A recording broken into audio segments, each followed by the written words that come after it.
20 years, that's how long Darius Johnson Jr. will spend in prison for the Lubbock murder of Stephen Colon. KCBD News Channel 11's Natalie Falkenberry has been following this trial all week. She joins us in the studio now with what the jury heard today. Natalie. Well, Karen and Abner, it took the jury less than an hour and a half to reach that verdict.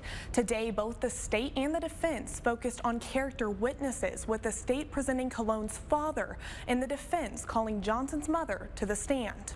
The state worked this morning to make an emotional connection with those jurors. Stephen Colon's father, Chris, took the stand first. As he choked back tears, he expressed the kind of man that Stephen was, stating that although his son was not perfect, he didn't deserve to be shot in his own front yard. Now, during cross-examination, Jeff Nicholson for the defense argued that Colon himself had spent time in prison and had come out a better man, in hopes to show the jury that the same could be the case with his client, Darius Johnson Jr. The state had no rebuttal, then rested its case. The one and only witness called by the defense today was Patricia Thomas, Darius Johnson's mother. During her testimony, she explained that Johnson had never been arrested prior to the murder, stating that he was a good kid that didn't cause any problems.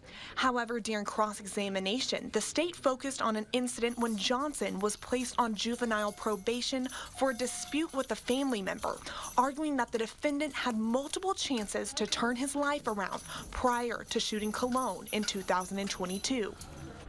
The jury ultimately sentenced Johnson Jr. to 20 years in prison.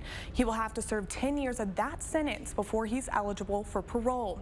After that verdict came down, during victim impact statements, Colon's family shared that they forgive Johnson for the murder, expressing how sad it is a decision that he made at 18 will alter the rest of his life. They stated that they hope he comes out of prison a better man. Karen and Abner. Thank you, Natalie.